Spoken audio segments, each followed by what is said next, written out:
Hello, everyone, and thank you for joining us today. My name is Paul Adepoju, and I'm the committee manager for the ICFJ Pamela Howard Global Crisis Reporting Forum. And we've been having a lot of conversations around helping journalists from different parts of the world to improve their reporting skills. But to be able to effectively do that, there is always the need to keep abreast with latest developments in the media landscape. And for me, I watch a lot of TV news. And on June 29th, CNN, the cable news network, has a very good show for journalism, which is a reliable sources. They discuss the findings of a new study that reported that people around the world are turned off by the news. For me, I began to look at the findings from different parts of the world. In a place like the UK, they reported that nearly half of the people say they actually have watched the news, sometimes often. And looking at the impact of this on the success of journalism, when people are even reluctant to listen to the news, then journalism itself is directly affected. And that finding was one of the reports that was recently published by the Reuters Institute for the Study of Journalism at the University of Oxford. And it's a report that is published annually that allows journalists across the world and of course other actors in the media landscape to have a better perception and understanding of the state of the industry. And today we'll be discussing this report and several other findings in the report by two, I'll call them distinguished scholars that really worked on this study, and also postdoctoral fellows at the Reuters Institute for the Study of Journalism at the University of Oxford. So I'd like to introduce Dr. Kirsten Eddy, who is joining us today. How are you doing, Dr. Kirsten? I am doing well. How are you, Paul? Thanks for having us. We are happy that you can join us today. Thank you for accepting our invitation. Also from the same institution, I also like to welcome Dr. Craig T. Robertson. How are you doing, Dr. Craig? Good, thanks. It's good to have us on a big news day for the UK. There's a lot happening. Oh yeah, it's a lot happening. When I was preparing for these, I had this initial monologue that people are avoiding the news. But in the UK, especially today, I don't think people are avoiding the news. I think people are refreshing the page because of the important nature of the news that is happening today. We'll get back to that on the dynamic nature of people's perception to the news. And these two individuals, to all our audience, they were actively involved in the publication of the report that we're talking about. And the report itself was based on the YouGov survey of over 93,000 online news consumers. And they are going to start by telling us how important that is, how representative that is, because the coverage actually covers nearly half of the world's population, which is highly truly representative. And for our audience, irrespective of where you are joining us from, we always like to know where you are joining us from so that we can be actively engaged with you, and probably we can use one or two instances that directly affect your region. So please, if you are joining us on the Zoom platform, you can engage with us by using the chat option on the Zoom platform to tell us where you are joining us from. And if you are watching this live stream on Facebook, you can also actively engage with us using the chat box under the video that you are watching, and I will get to the comments and the questions at the right time. And also for the questions, to keep things tidied up on the Zoom platform, kindly endeavor to use the Q&A option on the Zoom platform, and we'll get to the comments and the questions appropriately. So I know our guests, they have a presentation already. So I would like to take it from where Craig stopped on the developments in the UK. And we also have, probably in different parts of the world, similar developments that are transient and could slightly alter what we know to be true at that particular point in time about the journalism landscape. So as far as this report is concerned, does the current development in the UK, which is the expectation of the resignation of the Prime Minister, alter what we believe to be true? or does the perception of the media, does how people are engaging with the media further reinforce some of the findings of the report? So let's start there before the presentation. Who will go for it? I think Dr. Craig can start. So should I bring my slides up? Yeah. Okay. Cool. Is that showing for everyone? Yes. Cool. Well, thanks, Paul, and to the ICFJ for having us today to present the findings of the Digital News Report for 2022. So as mentioned, I'm Craig Robertson, one of the co-authors of the report for this year, and we also have Kirsten Eddy on the call, who is another co-author, and we are presenting on behalf of our other co-authors, Richard Fletcher, Nick Newman, and our director of the Institute, Rasmus Nielsen. And also, as Paul mentioned, our report covers news audiences in 46 different markets across the world now. So since 2021, we've had 46 markets in our total survey sample. We cover 6 continents, over 93,000 respondents, and 2022, we include countries like India, Peru, Colombia for the second time. So we've expanded and we're covering more countries year on year. Before we go into the findings of our report, so I just want to sort of remind everyone of our methodology and some of the limitations of what we have here. So we poll online news consumers in 46 different markets. Our sample size is around 2,000 for each market, so we can get representative samples. But obviously, because we're doing online samples, this tends to, in some cases, underrepresent things like TV news consumption, radio news consumption, print news consumption. And in a lot of the countries we survey in, the internet, where the internet penetration is high, we can be reasonably confident that these findings are representative of those countries. But in some other markets that we survey in, internet penetration isn't as high, and there's also limitations on, languages we can survey in countries like India, for example. So in these countries like India and also Kenya, Nigeria, South Africa, our samples are more limited because of internet penetration, and we can't sort of claim that our surveys are fully representative of those countries. So the samples in these countries tend to be people who are younger and more educated, who are online, who have the internet, things like that. So that's just to keep in mind for several markets. And we try to make comparisons of like markets with like markets. So this is why we sort of split our samples up into Europe, Americas, Asia Pacific, Africa. And then also our research is fielded by YouGov in all these various markets, and we are supported by various funders, including the BBC, media regulators in a few countries, universities in several countries, Google, and the Thomson Reuters Foundation as well. And I will pass over to Kirsten to kick off the findings. Oh, we also, I forgot to mention, we did an additional survey as the war in Ukraine started. So the survey results for this year for the Digital News Report, we fielded our survey in January and February of this year, which was before Russia invaded Ukraine. So we also did a follow-up survey in these countries, Poland, Germany, UK, US, Brazil, to sort of see what effect, if any, the invasion would have on our research findings. Because we sort of had that worry that once the invasion started, news consumption would go up or news behaviors might change. Like we mentioned, today, Boris Johnson resigning, news behaviors are going to be very different today than on regular normal days.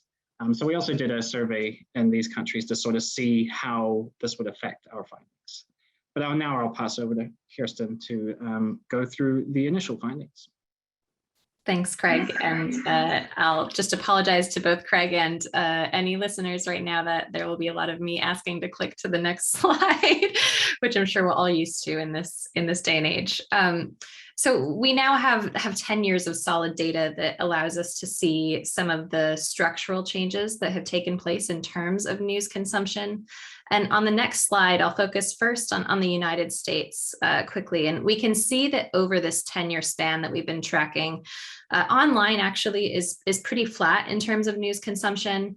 TV news has fallen from 70% to 48%, and that's largely younger people who are turning away from TV, We can see over this time the rise of social media sort of coinciding with the election of Donald Trump and the decline of print over this period. And if you click once more, Craig, we can see this year we've added one more line, which tracks the proportion of people who said that they consumed none of these news sources in the last week. And we see that group rising from 3% in 2013 to 15% in 2022. So these are people who are disconnected from news and effectively consuming no news at all. And we see a similar trend in the UK, this figure going from 1% to 9% over the same period. On the next slide, as well as this sort of disconnection from news, we're also finding that the proportion of people that say they're interested in news is falling in a number of countries. This includes most substantially places like Argentina, and as we see on the right as well in the UK and the US. But it is important for us to kind of stress here that there is quite a bit of variation. For example, as we can see on the next slide, interest in news is much more stable in most of our Nordic countries, as we see particularly on the right side of this slide. On the next one, we can see there's another group, and I know, Paul, you kind of spoke about this in the beginning. This is different from those who don't consume any news. These are people who do consume news regularly, but also say that they sometimes or often selectively or actively avoid it. And we've been asking about this for a few years now, and the numbers have been growing in almost all of the countries in our survey. If you click once more, you can see avoidance has doubled in Brazil and almost doubled in the UK since 2017. And we see it continue to rise in a number, particularly of European countries. On the next slide, we can see that nearly half of respondents in the UK, 46%, now say that they selectively avoid the news. If you click once more, we can see the top reasons for this avoidance. 43% in the UK saying that it includes too much news about certain subjects, particularly politics and coronavirus, and 36% talking about the news being depressing and bringing down their mood, particularly younger people. And we see these findings being particularly challenging in that the subjects that journalists often consider being most important, things like political crises, international conflict, global pandemics, seem to be exactly the things that are turning people away. And I'm sorry, thank you, Craig, for hitting you. He's ahead of me on some of these things. I just want to quickly bring this to life with some quotes from qualitative interviews that we conducted earlier this year with young people these are people under the age of 30 in Brazil, the US, and the UK. And here's one of our participants talking about avoiding news about politics specifically and feeling that her views really won't make a difference. And if we click once more, then we can see one more example of a man who kind of was worrying about his mental health and the impact of negative news on his anxiety. And as Craig noted, our main survey that we conducted did take place before the war in Ukraine started. And I think this is kind of an important piece to note. But we did find in our subsequent polling that Craig mentioned earlier that news avoidance has, if anything, increased, especially in countries that are closest to the fighting. On the next slide, I'll quickly talk about one more kind of key reason for news avoidance that came out of our survey this year. And this was whether news organizations were making the news too hard to follow or understand. And you can see here that this reason was disproportionately selected by younger groups in almost every country. And we picked up on this in our qualitative interviews as well.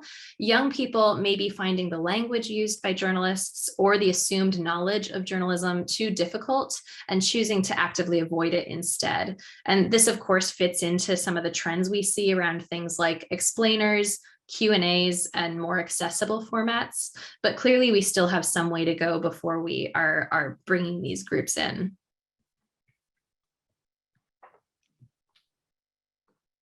Oh, thanks, Kirsten. I was just trying to figure out my slides. As always, in our digital news report, we measure trust in the news. We have data going back many years on this now. And since last year, so for the 2022 survey, we found trust has actually gone down again in 21 of our markets and gone up only in 7. So to put that in context, in our survey last year, for our report last year, we found trust in many news organizations and sort of general trust across the world went up.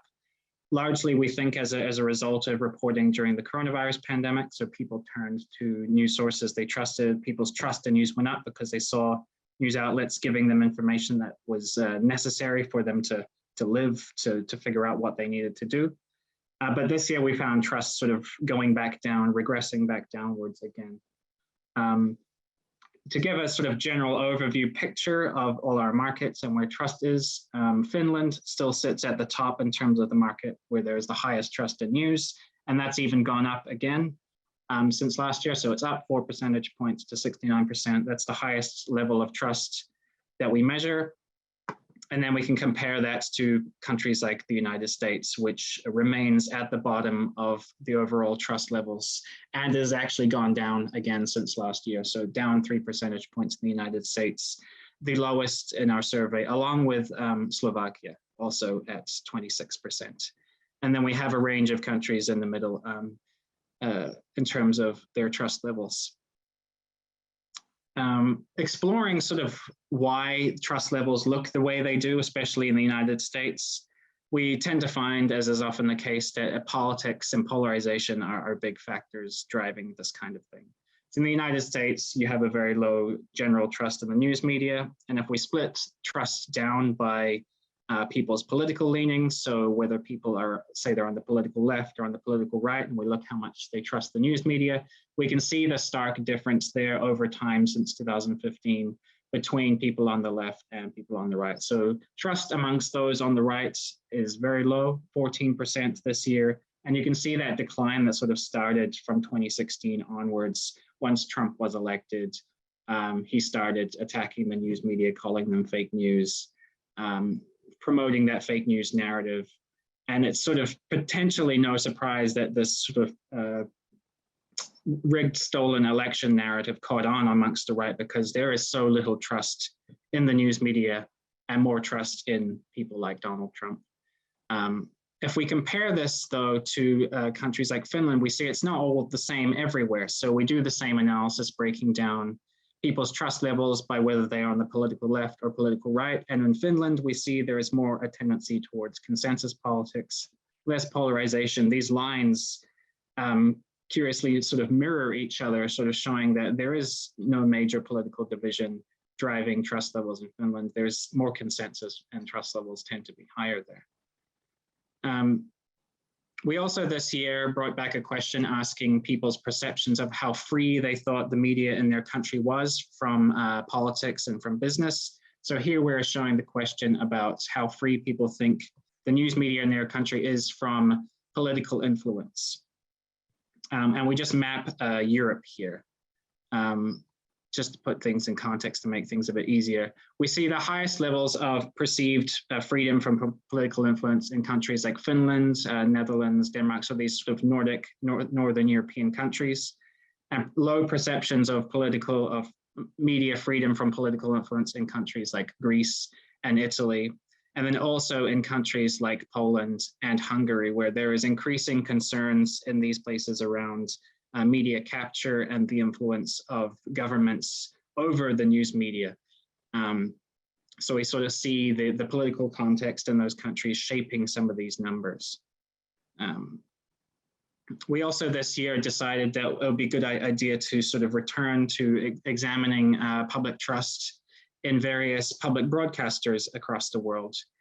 We've tended to do this in Europe, but we also have added this year sort of looking at public broadcasters in Japan, like NHK, the CBC in Canada, and also ABC in Australia.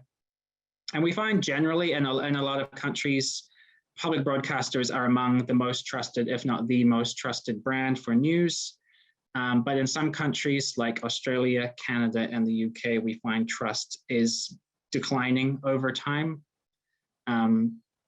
So those are the countries with the biggest drops. We're just comparing trust levels in 2018 to 2022 here.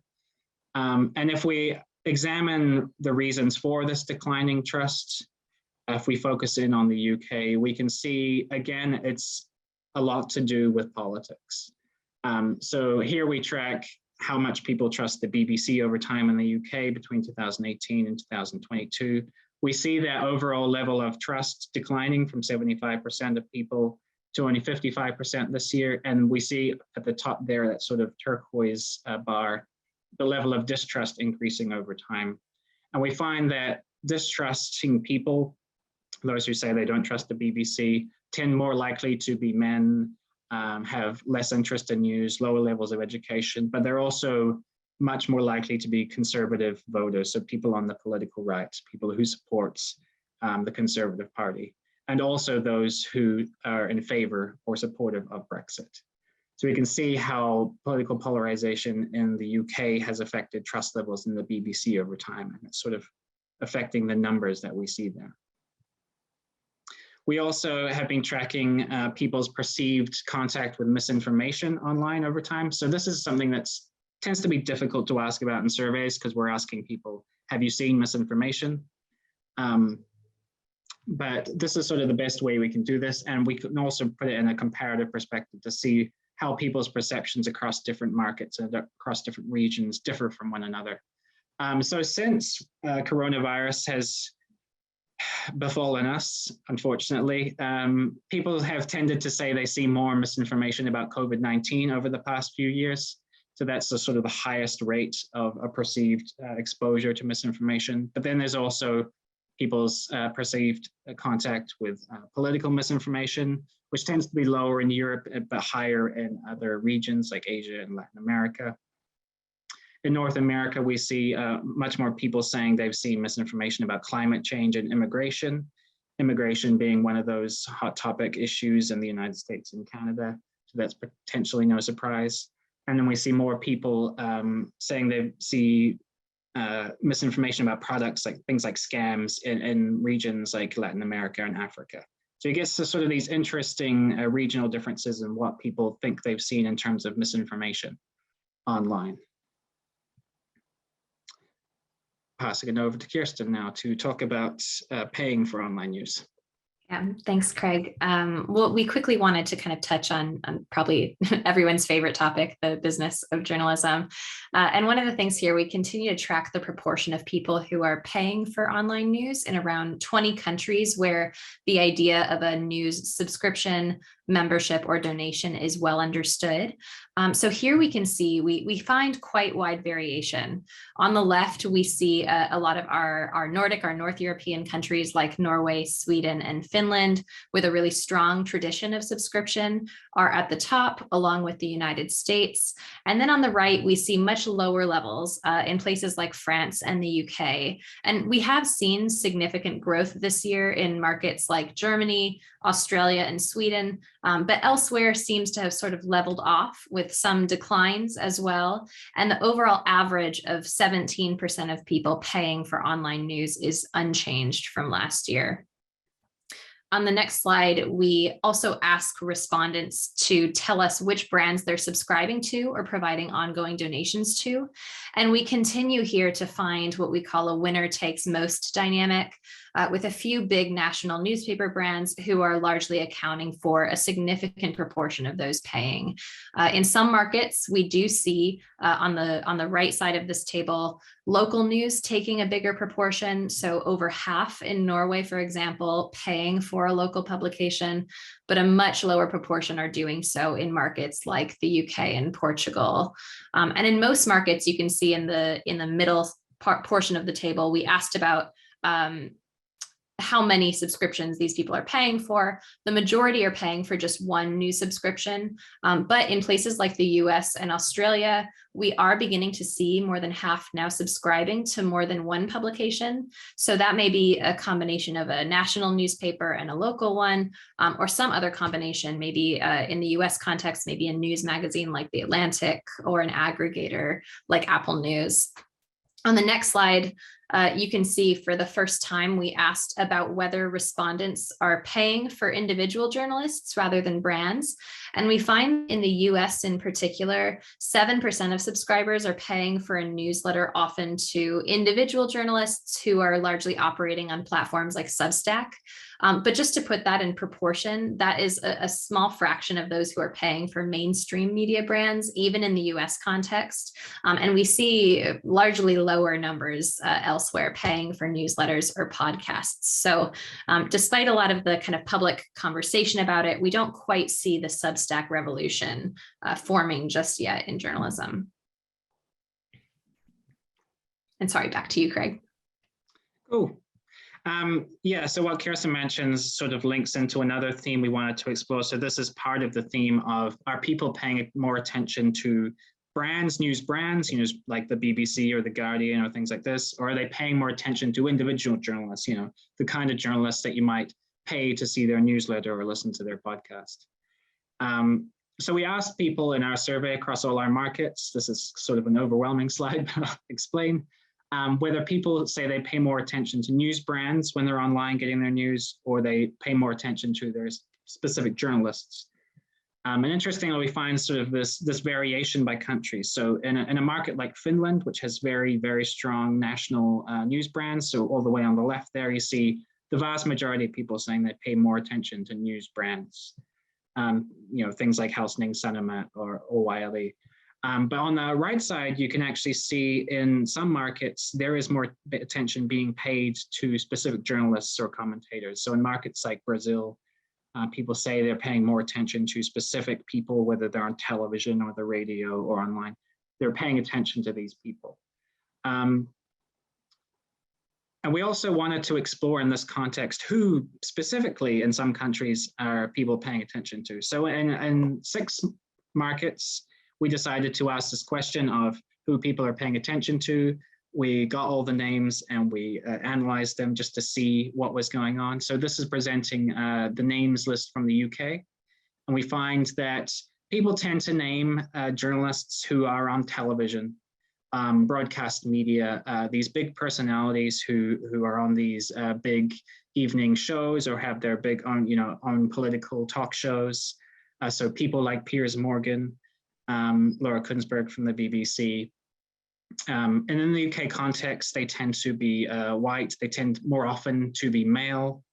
But there are also some in the UK context who are from print media. So while there is a lot of people who are named from TV and radio, there are some who come through from print media like The Guardian, often tend to be their opinion columnists and things like that. We did compare to the US, where that tendency towards television journalists and radio personalities is even stronger than the UK. So in the UK list, we had more people from The Guardian or the Daily Mail, these traditional print brands, but in the US, it's even more strongly focused on television personalities, people like Tucker Carlson on Fox News or Rachel Maddow on MSNBC. And again, these people tend to be male, white on television, very well-known personalities. In terms of audiences and what they want these specific journalists to be doing online, we asked whether they thought journalists on social media should just stick to reporting news, keeping an impartial line and not having an opinion, or whether they thought journalists should be able to express their personal opinions when they're reporting the news on social media. There's a tendency in a lot of places for the public to say they want journalists to just stick to reporting the news online. But then interestingly, in markets like Brazil and Japan, we found the opposite, where people were more open to journalists expressing an opinion while they're reporting. And unfortunately, we don't have a very clear explanation as to why this is the case. If anyone from Brazil or Japan is on the call and can help explain why people in those countries seem to be more open to opinions versus people in South Korea or the UK, would be open to hearing that. But that's sort of just the interesting data we found.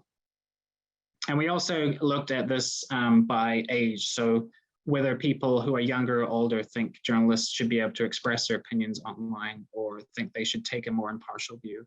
And we tend to find, as what is often the case in our research, is that younger people are more open to journalists expressing their views. They're more open to non-impartiality, whereas older groups tend to be more in favor of and focused on impartiality and wanting journalists to just report the news impartially and objectively online. It may be that younger people are just more used to opinions being expressed on the internet and have grown up in the social media full of opinions. So that might be a reason why the data looks the way it does. And over to Kirsten for this bit. Thanks, Craig. And I'll try to be mindful of time. I want to leave plenty of time for questions in this webinar. So I'll kind of move through some of these fairly quickly. But every year we ask respondents how they access news online, so where they're starting their news journey. And here we can see, using data from all countries, that a majority are now accessing news via side door routes, including things like search engines and social media. And of course, some of those searches are for branded news sites, but regardless, every year we're seeing the proportion of people who are saying that they mainly access directly going down, and those indirect routes to news going up. And to focus this a little more on the next slide, this chart that we'll see plots people's preferences to go directly to a news website or application against main access to news via social media over time, as you see the blue bar representing social media. And again, using all country data, and again, showing this difficulty that brands increasingly have in those direct connections. And this looks different, as you see on the right, in different countries. So we see some of those high trust, strong brand countries like Finland and the UK do still have that direct connection. But other countries like Thailand or Kenya have much more indirect traffic via search engines and social media.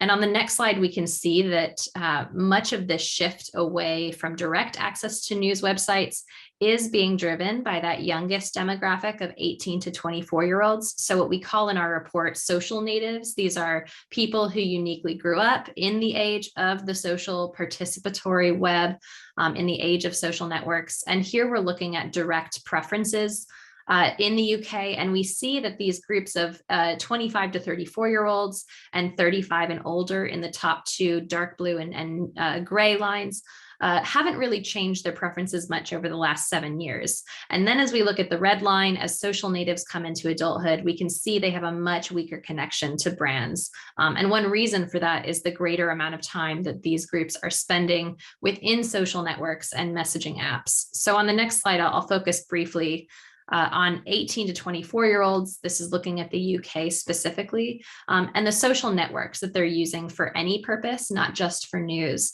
And we can see a really clear decline in Facebook from about 2018 on, accompanied by the rise first in WhatsApp and then in Instagram, and most recently in TikTok at the bottom in the black over the last 2 years.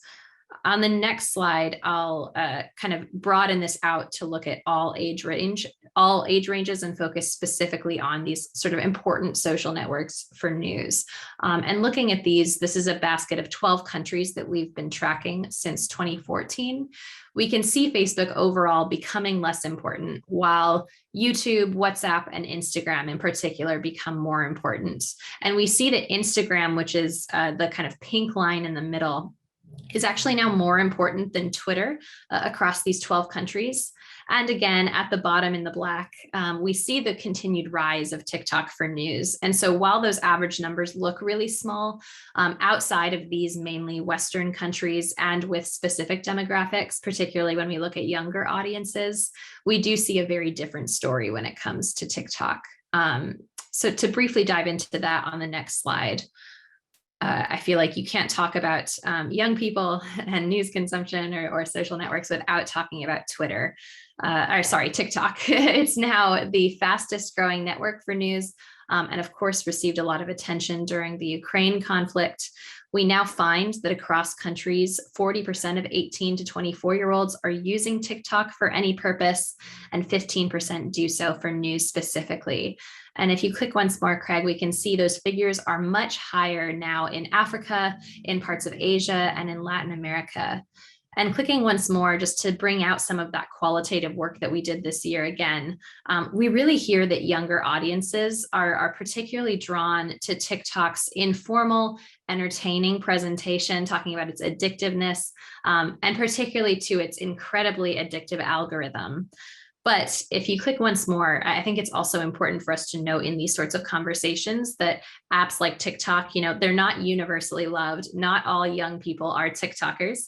And so here's one participant noting sort of the limitations to him of short form video on both TikTok and Instagram as a way to tell stories, with this person expressing an interest in more professionalism, particularly when it comes to stories like the Ukraine war. And I'll quickly dive into one more topic that's kind of related to the questions around TikTok and online video. And this year, we really wanted to look in more detail at people's format preferences online. And again, we continue to find differences within and across markets. So here you can see in places like Northern Europe, for instance, Finland on the left side, we tend to find a really strong preference to read news online rather than watch it. But in many parts of what we might call the global South, in places like Kenya, Thailand, Brazil, and the Philippines, it's a really different story. So in the Philippines, for instance, over half of people prefer video or say that they have an equal preference for reading and watching the news. And on the next slide, we can see that these preferences also really make a difference when it comes to news consumption on platforms like YouTube. So 57% of people in the Philippines say they accessed news specifically on YouTube in the last week.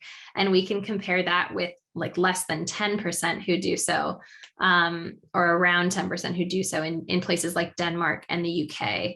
And this may be in part possibly because of, stronger direct connections with brands in some of those markets like the UK, but also just sort of these changing preferences and styles that we see in particular regions. On the next slide, to focus again quickly on younger people. Of course, as we might all expect, younger audiences are more likely than older groups to say that they prefer to watch rather than read news online, with 18 to 24 as being that sort of bottom line that you see right now. But you can even see from this, it's still clear that across ages, reading still remains the most important way of accessing news, with a majority of every age cohort still reflecting that preference. And to quickly finally dive into one last thing, when we look at kind of why this is the case, why people are preferring to read rather than watch, we see that the reasons are fairly consistent and they're fairly clear. So across ages, people find that reading is faster, it gives them more control, and then a significant proportion kind of complaining about the video experience on news websites. So pre-roll advertisements being a particularly important issue. And we really see here that people are often turned off by things like video being inefficient or when it's sandwiched between advertisements. Thanks, Kirsten. And so this is the last topic we wanted to explore because it is such a big and important topic. So that is climate change. We wanted to ask where people were getting the climate change news, how interested they are in climate change news as a topic. So just giving at the outset sort of general overview of how interested people are in this topic across countries. We can see, interestingly, that there is much higher interest in this topic in Latin American countries like Chile, or Southern European countries like Greece and Portugal. So these are among the highest levels of interest in our sample. And we can compare that to very low rates of interest in climate change as a news topic in countries like the United States, or France, or Norway. So again, you have these interesting regional differences in terms of what people think or how interested people are in the news. Drilling down specifically in terms of the sources that people say they get climate change information from. Interestingly, more people tend to say they get climate change news and information from things like television and film documentaries, whether those documentaries are on Netflix or Amazon or even streamed via the BBC. But people say they tend to pay more attention to these as a source, then followed by major news organizations and then other types of sources. Interestingly, if you look at the very bottom, the United States in the orange, you can see the number of people in the US who just say they don't pay attention to climate change as a news topic at all. This is the highest rate amongst, I think, all the countries we surveyed in. 23% of people in the United States say they don't pay attention to this topic. And the reason for this is pretty clear. Again, it comes down to the levels of polarization in the US. So almost half of people on the political right in the US say they don't pay attention to climate change as a topic at all, compared to just 4% of people on the left. So this is a very politicized, polarized topic in a country like the US, which sort of drives down attention to it generally, especially among people on the political right. We can also break people's attention to these different news sources in the United States down by age groups. And we find that, again, there's that focus amongst people who are under 35 and over 35 on television and film documentaries, followed by major news organizations. It's sort of the same order of things. But when you look at smaller or alternative news sources or people's attention to celebrities, you can see much higher rates of attention among younger people to these types of sources. So this goes into younger people spending more time on social media, more time online, more exposure to these alternative news sources or social media personalities expressing views on climate change. So this is where younger people are getting more exposure to these alternative types of sources. Finally, we also asked people's views on how journalists should cover climate change as a topic. So should they take a clear position? Should news outlets take a clear position in favor of doing something about climate change, something like The Guardian has done in the UK? Or should news outlets take a more impartial, objective point of view and reflect a range of views and let their audiences decide what to think about climate change? And we find some interesting differences by age group. So here on the far left, you can see younger groups, the 18 to 24-year-olds, are much more likely to say they want journalists to take a stand in favor of doing something about climate change. So they want journalists to be more active and taking a stand, saying we should do something. Whereas older groups are, again, more likely to take an impartial line to say they want news outlets to reflect a range of views on this issue and to let them decide what to think about it. And then there is a small contingent of people who actually want news outlets to take a stand against doing something, to sort of take the negative view to say we should do nothing, interestingly, about climate change. And then just to recap with Kirsten. Yeah, I'll be quick. I know we covered so much information here, but just to quickly cover a couple of key takeaways. And again, this is not not a comprehensive list of everything that you may find interesting, but some of the key things that we really pulled out this year. The first being some of that earlier data in a number of countries, a significant proportion disconnecting from news or selectively avoiding certain stories, particularly those that might bring down their mood. So really seeing a challenge here for media companies on how to engage audiences across age groups with important stories. We see that trust is down in most countries, which partly reversed some of the gains that we saw made during the coronavirus crisis. We see online payment up in some countries, but slowing down in others, with some concerns about the possible impacts of the kind of increasingly apparent cost of living crisis moving forward. Social media, becoming an increasingly compelling gateway for news for many people, especially our younger audiences. And we continue to find that process is accelerating.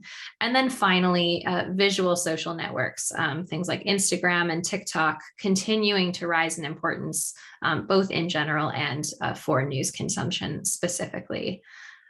So, thank you again so much for your time. Thank you to ICFJ for having us, and we're looking forward to answering any questions in the Q&A. Thank you.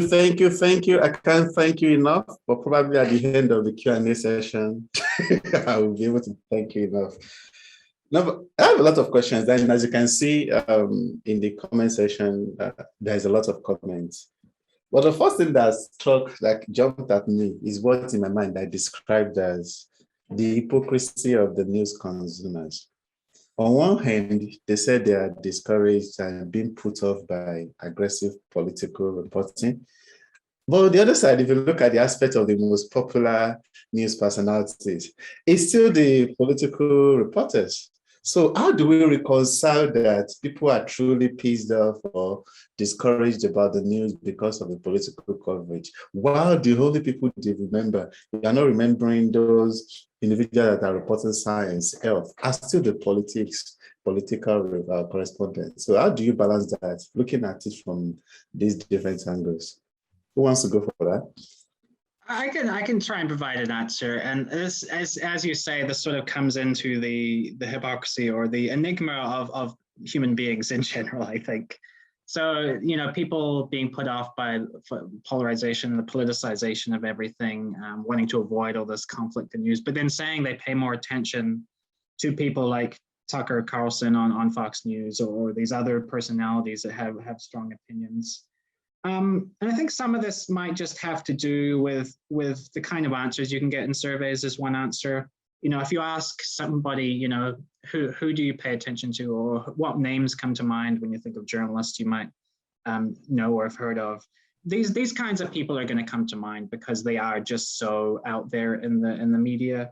They're so memorable. You see them advertised all the time. You see them online. So there might just be a tendency of that, and that these people are such lightning rods that they draw attention. Like everyone knows about Piers Morgan, or maybe there's some people who don't know about Piers Morgan, but if you're in this country, you know about him, and he's probably going to come to mind if you think about the news media.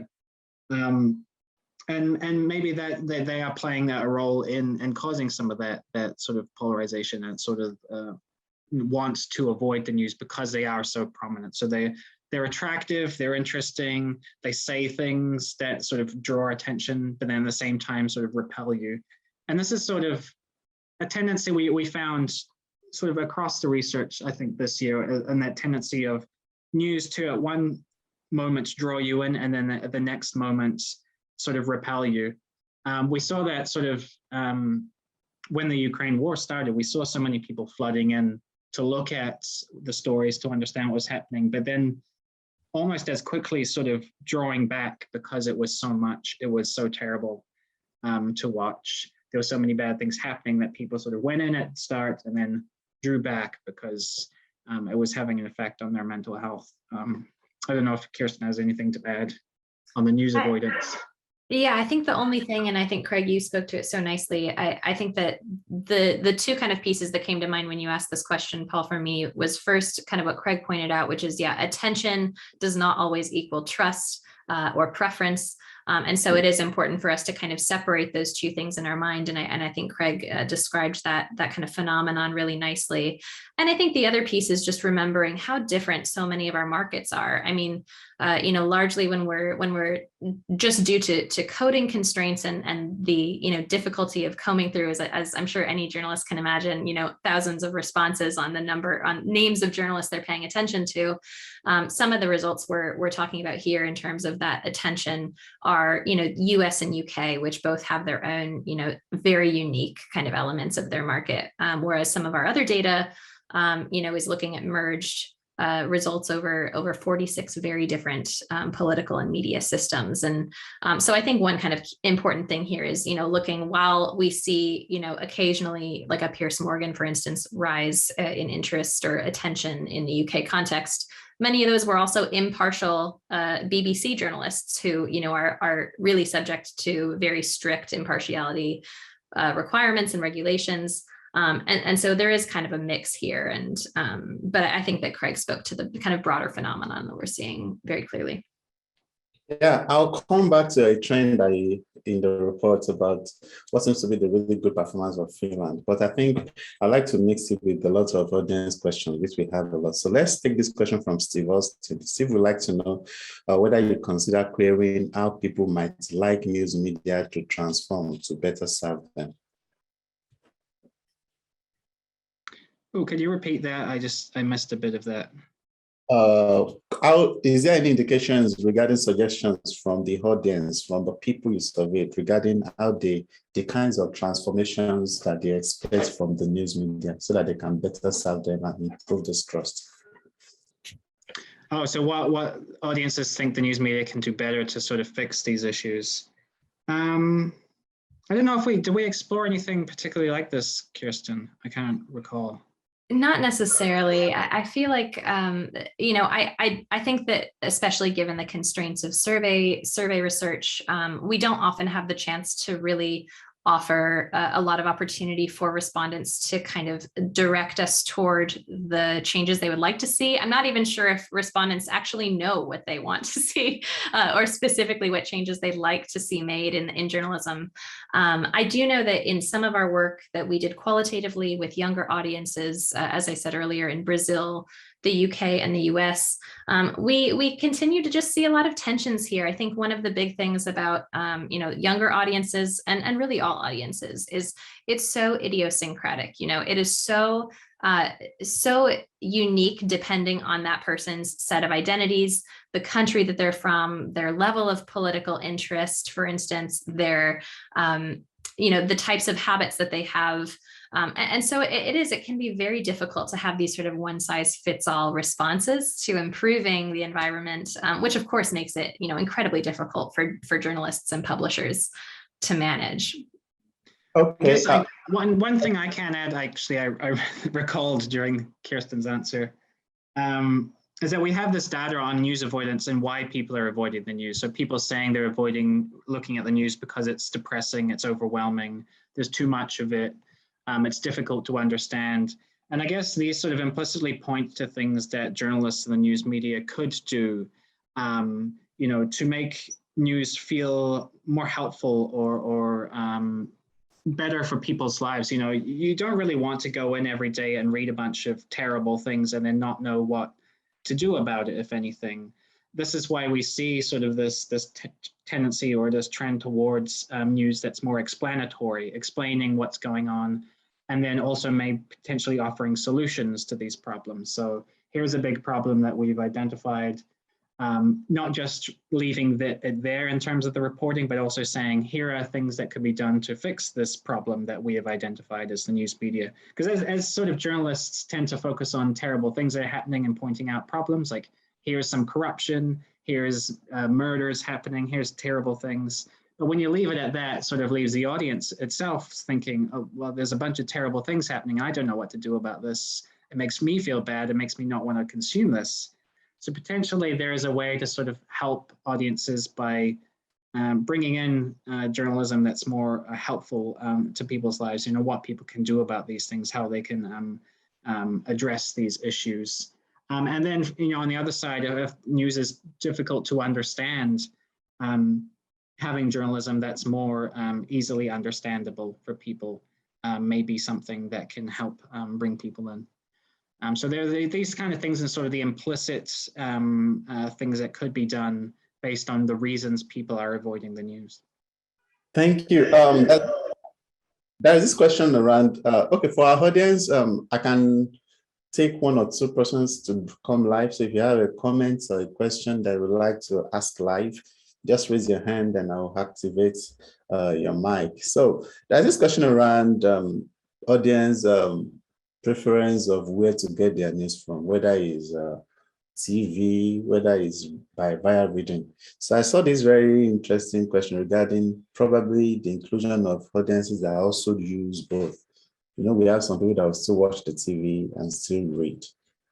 So was there any provision for this in the findings?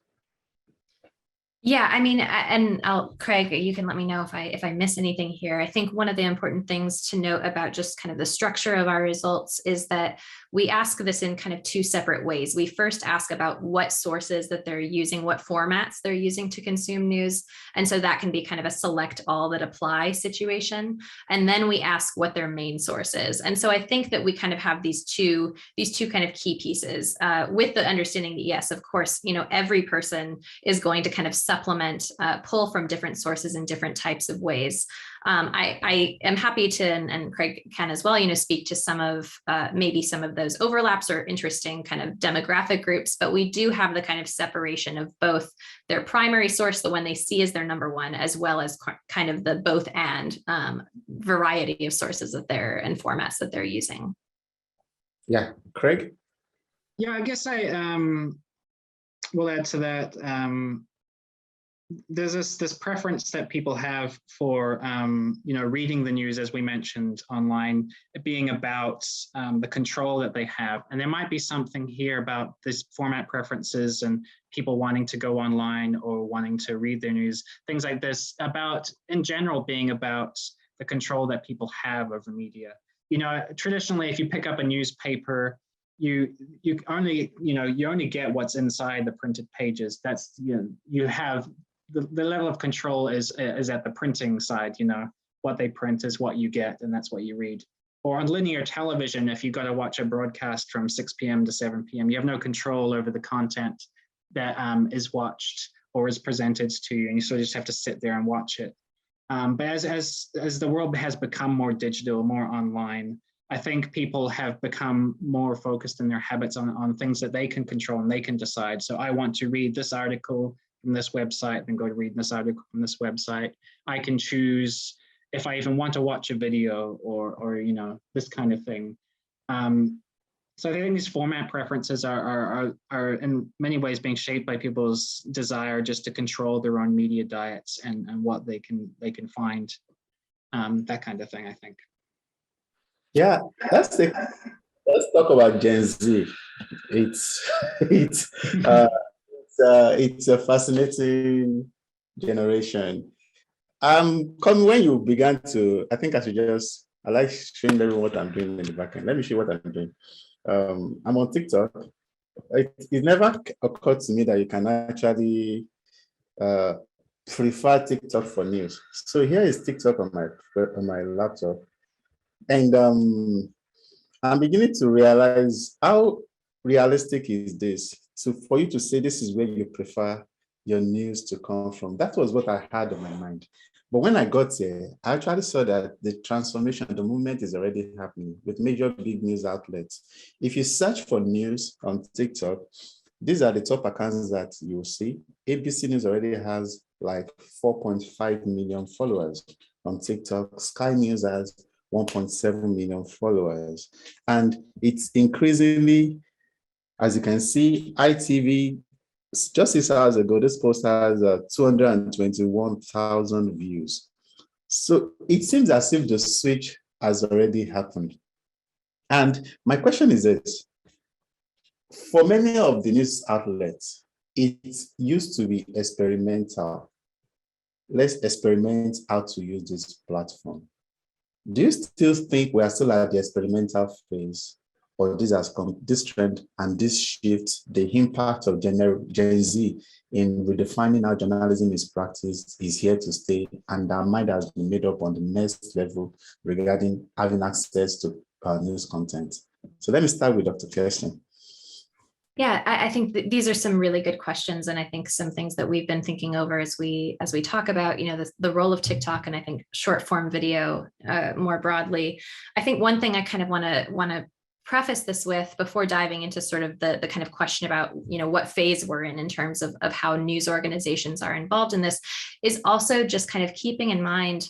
I think it really emerged as we were talking with young people in our interviews this year about TikTok specifically, that young people just, and I think that this probably applies to many other audiences, but specifically this Gen Z group has a really, really broad definition of what news is to them. And so I think that often we have, especially those of us who worked in the field of journalism or who study journalism, have a very clear notion in our mind of sort of, you know, traditional or maybe mainstream media and what that kind of looks like in terms of how we consume it. And I think this group of people have a much wider kind of umbrella definition. They have this idea of news as kind of representing anything from, you know, politics and current affairs to celebrity gossip to, you know, a recap of what happened on last week's episode of Big Brother, to, you know, science and technology and climate change. So, you know, I think that there's this huge kind of grouping. And so I think when we think about how news is occurring and when we ask some of these audiences to think about news on a platform like TikTok,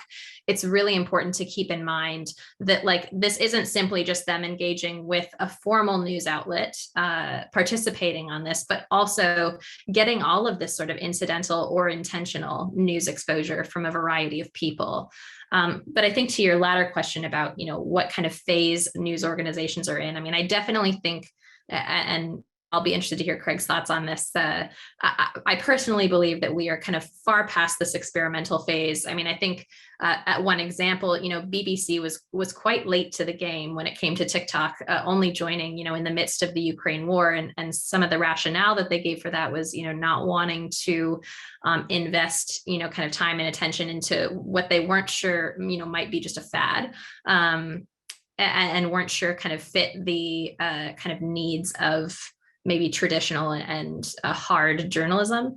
I think we're definitely seeing many different forms of what practicing journalism on TikTok looks like now, from like the Washington Post guy, to kind of this like more serious kind of headline style captioning, to kind of parody. And so I think there's a whole range of how it's going to be practiced, and I don't see it going away personally. Craig, before you answer, also add this to your, I have this question in mind for you. Do you think it's time now to start studying TikTok in journalism, to start teaching TikTok in journalism schools? Yeah, this is an interesting question, because I tried to take a sort of a long historical view of these things, as much as there is a long history on the internet. It's a short period of time. But it's sort of like, I was listening, like, to put this in context again, I was listening to some journalists last week from Nigeria and Kenya and South Africa talking about, should we go on TikTok? Are we just chasing the newest fad? When we go on there, will they just move on to another platform? But I just think this is the way the internet and social media is now. You sort of have to be where the audiences are.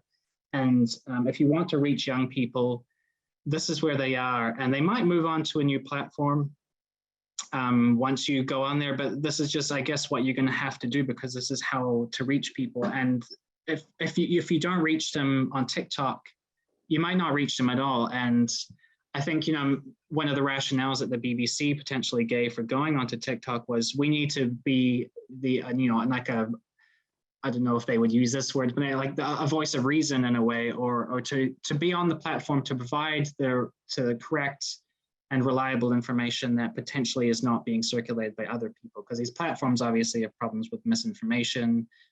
Random people on the internet saying random things is not a very trustworthy thing. So to be on these platforms, I think, is important, just so you can reach these audiences. In terms of whether you have schools on or classes on how to do TikTok, yeah, but I think it needs to be more general than that, and just how do you make content for online audiences for younger people, because eventually they'll move on to a different platform. Before TikTok, it was Vine. Before Facebook, it was MySpace.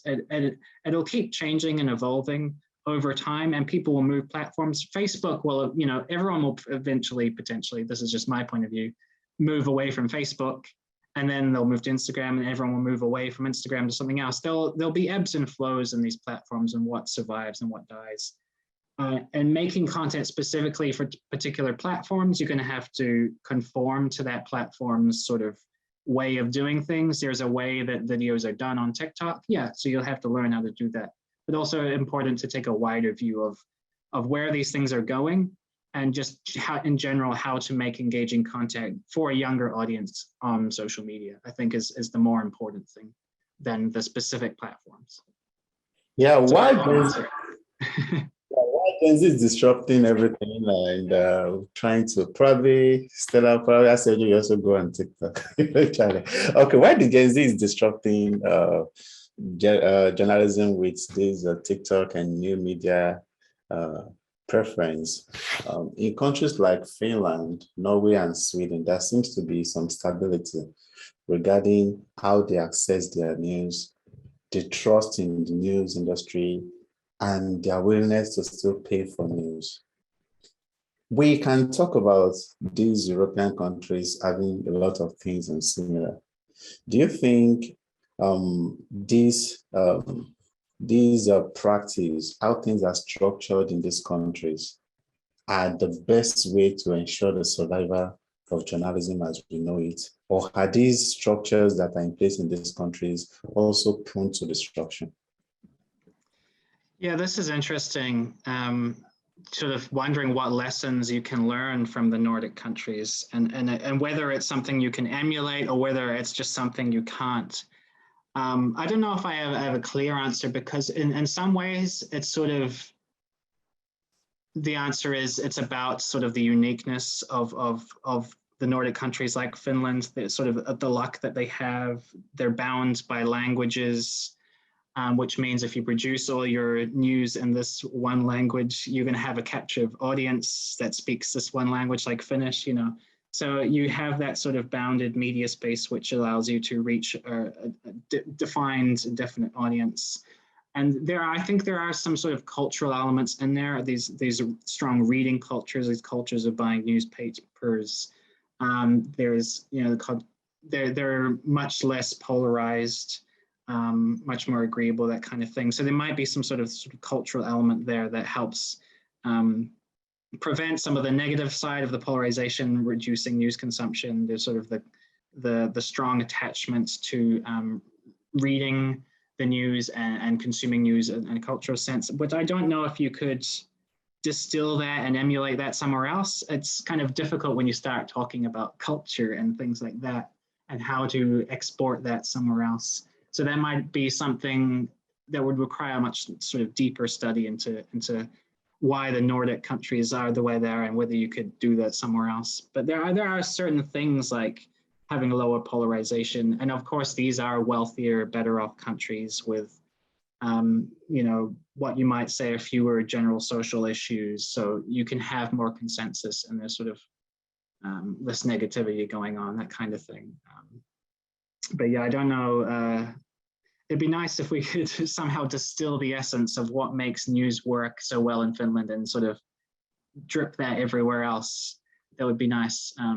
But there are lessons to learn, I think, for these places if we examine them more. Oh, I think you're on mute as well, Paul.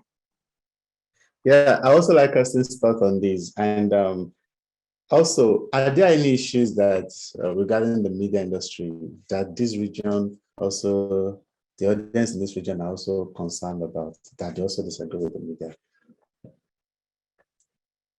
Sorry, Paul, could you repeat that second part of the question? Yes. Okay. So we've seen how in love with the media that people in Finland, Norway, and Sweden seems to be. But my question is this: are there also elements of distrust for any aspect of the media in this part of the world?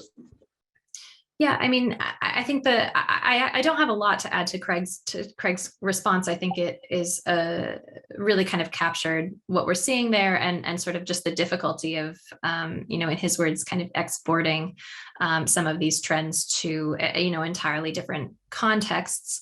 And I think it's also important for us to keep in mind that, I'm sure if you really asked, members of Finland's journalism organizations, they would probably feel like they have many other hurdles that they have to overcome and other challenges. I think that's just, part of the world that we are in is, different markets will face different sets of challenges. They still face many of the same, kind of economic challenges of viability.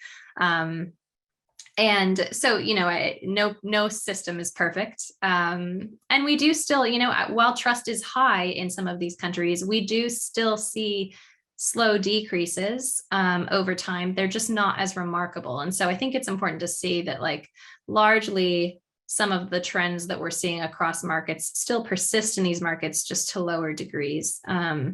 And so I don't really have much to add past. I think Craig's stated it very nicely, but I think largely, as we see across our markets, these trends persist all over the world, just to different degrees. Yeah, we'll come back to that. I've seen a very good question on TikTok, but let's go to the US and look at what is happening there. So do you think, I have this debate with me, and I think as researchers, you guys can also share your thoughts on this. First question, is the media broken in the US? And is it politics that is having an impact on media, or media that is driving the division in politics that is now extending to core issues like climate change? So who would like to go first? I can take this as largely the U.S. being my key market of research, and Craig, who also conducts research in the U.S. context, can also give his thoughts right after. But is it broken? I mean, I guess as an eternal optimist and someone who studies American media and politics, you can hope not. We're definitely in a particular challenging moment in time. And yet, many of the challenges that we continue to see in the US, while much clearer and increasingly difficult to navigate nowadays are not necessarily new ones. The journalism industry has faced, massive economic challenges for, now we're in several decades of struggle at this point in time. And I think it's very hard. I think one of the things we always want to have kind of one clear answer as to like, why are things going so wrong? And I think particularly in the US, but really in any context, it's so difficult to kind of limit it to that one key thing. There's no doubt that politics, the increasing what we would often call in research affective polarization, this sort of active dislike of your political opponents, makes things much more difficult. We increasingly see different social, political, racial, ethnic identities tied to particular political beliefs, which makes it increasingly acrimonious and really hard for people to, even see the same information in the same light, or even believe that information is true anymore. And so there are all these things, but, at the same time, we're seeing a decrease in local and regional news organizations thriving in many places, which means less access to information for people. And an increasing rise in just cynicism and distrust of institutions in general, not limited to news organizations. And so I think with all of these kinds of themes together, we are possibly reaching this really key kind of boiling point for what the practice of free and independent journalism looks like in the US, and kind of the continuation of a functioning democracy. So I certainly think that we're at a really huge point of struggle in the US context, but is it broken? God, we'll see. Thank you. Thank you very much for that. I think that was spot on. I have this question. I think Craig should take this question from Hamad. Hamad would like to know, would mainstream or legacy outlets have any influence or relevance over the next few years? Will they have more relevance over the next few years or influence?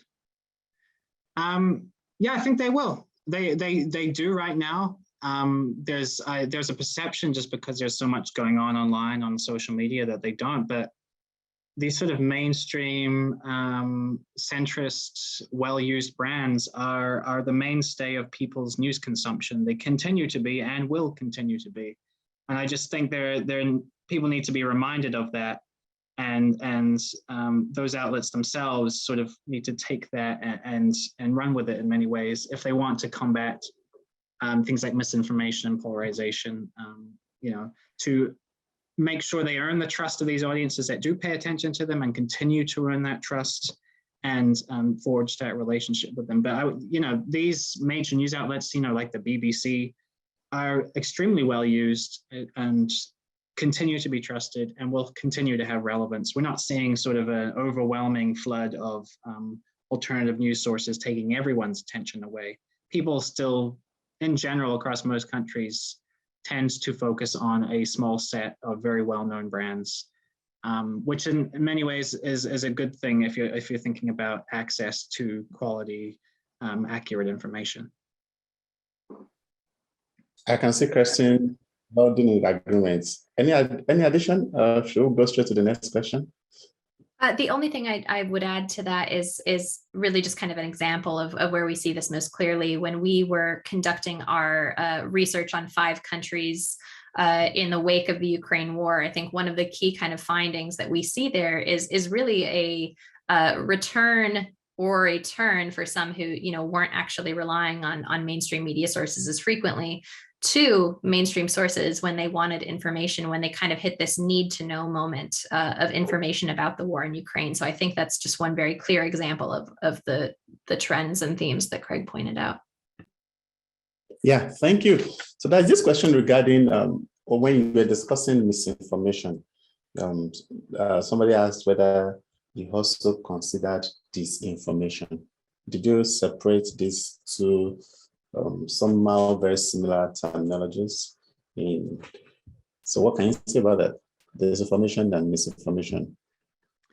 Yeah, so in our work, we don't so necessarily separate between misinformation, disinformation. I guess in a survey context, we're asking people, have you seen misinformation about this topic or that topic?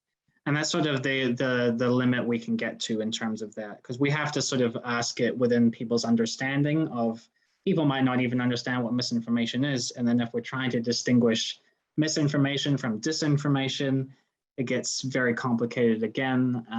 This is the kind of work you would need to do, interviewing people or other types of methods where you'd sort of explore people's exposure to, or, whether they believe types of misinformation versus the disinformation, because the distinction between those two is obviously disinformation tends to come from like a powerful source, like a government spreading disinformation or a powerful entity of that kind, whereas misinformation is sort of more general. It can come from many different types of sources, but we don't necessarily specifically explore that in our survey work. Yeah, thank you. So probably second to last question, I will take, do you think tribalism has an impact in trust in news? For instance, that we are more likely to trust news from our in-group a bit similarly as to how biased bubbles and echo chambers are formed on social media?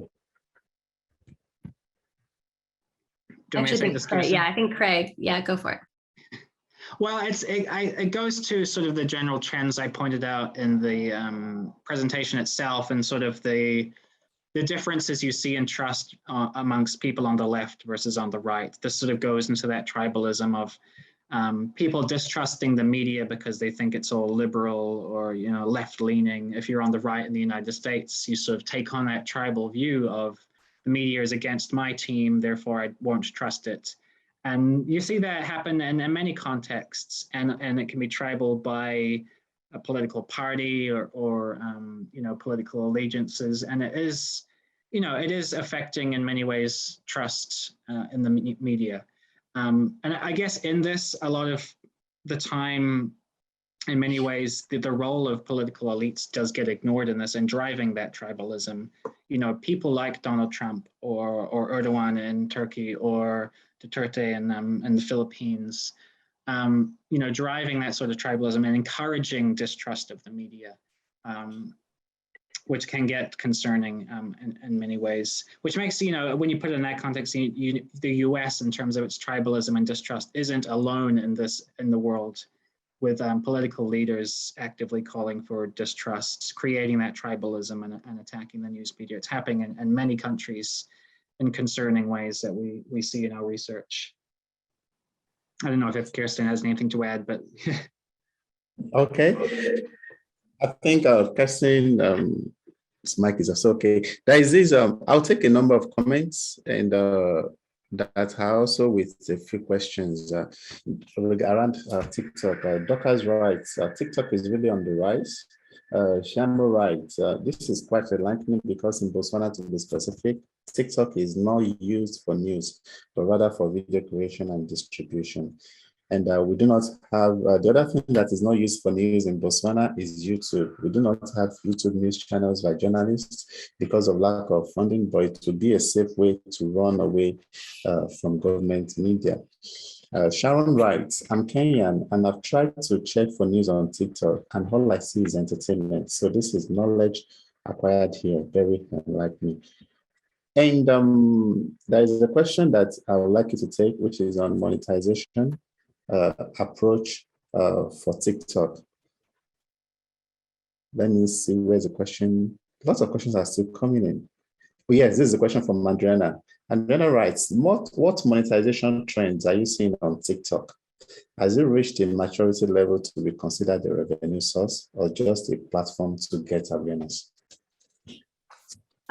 So I can't, I'm not an expert in TikTok or even platform monetization. And so I think that there are probably other people who can better answer this, but I do know from recent work and having conversations with online creators of a variety of different platforms, we had some conversations in my own personal research with some people who really kind of discuss the struggle of monetization on TikTok in particular compared with other video platforms like YouTube, for instance.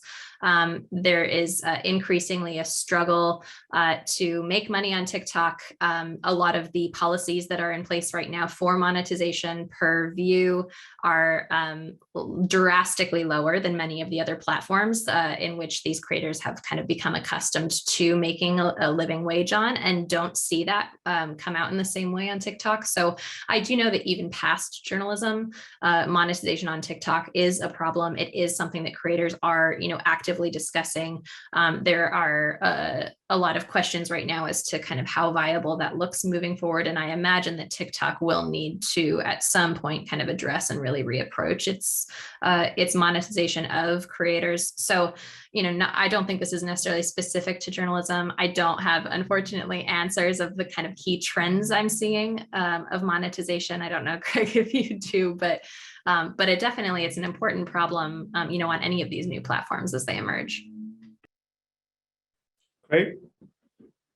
That's last on TikTok, I promise. Yeah, I would say I'm not an expert in this area, but I guess the general thing I would say is TikTok's probably too young for there to be sort of any sort of market maturity there in terms of what could be done or what's available.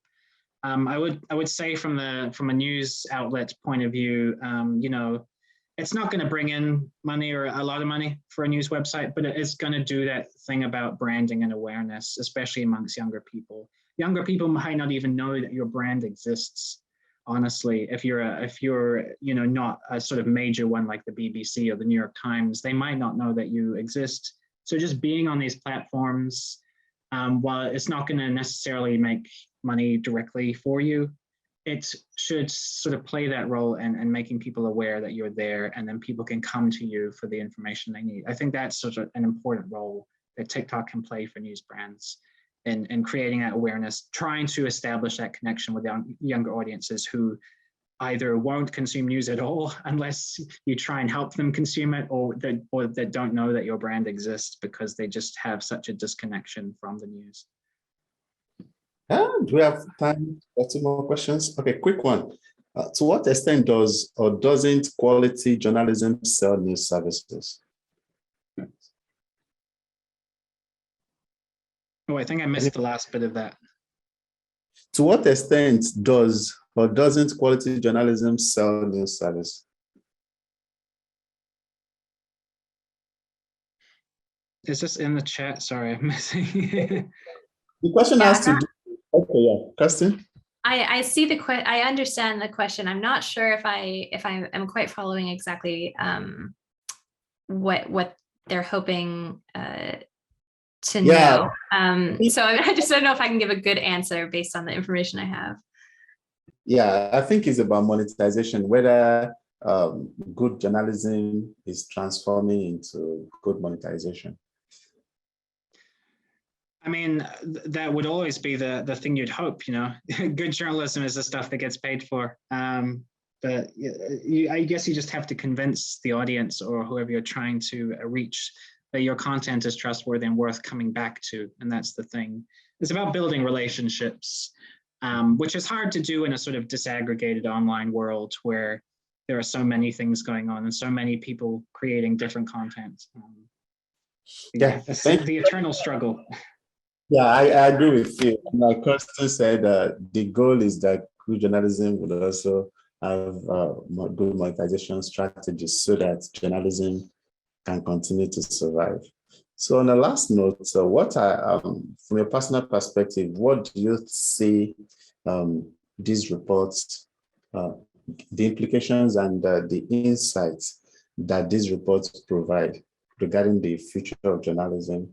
And how can the basic tenets of journalism from its founding days also go into the future and still survive? Let's start with Craig.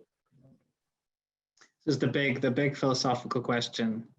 I think from my point of view, based on sort of what we found this year and what we've been seeing over the past few years, is that I think journalists and news outlets just need to really sit down and think about what the fundamental role of journalism is in the society that you live in. What is the function of journalism? What is its purpose? And are we really serving the audience with that purpose? And I think it's sort of generally thought about, talked about, or not really, actively sort of, you just sit down and actually think about this fundamentally from the ground up. I think it's very important. The BBC journalist Ross Atkins at our launch in London for the news report talked about this, about really fundamentally thinking about, what is news? What is its role for the audience? And are we actually serving the audience with that? And this comes back to, are we giving audiences news that is useful for their lives so they can live their lives because they need to know, why this is happening or what is happening there.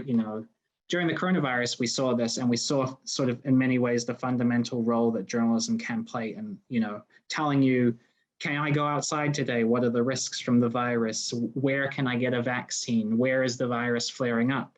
These sort of very fundamentally important things that journalists could do for people in society. These news outlets are in many ways the only places they could get some of this information. And I think learning those lessons and taking those forward will be important. What function and what role can we play for the public, taking those lessons from the pandemic and other things.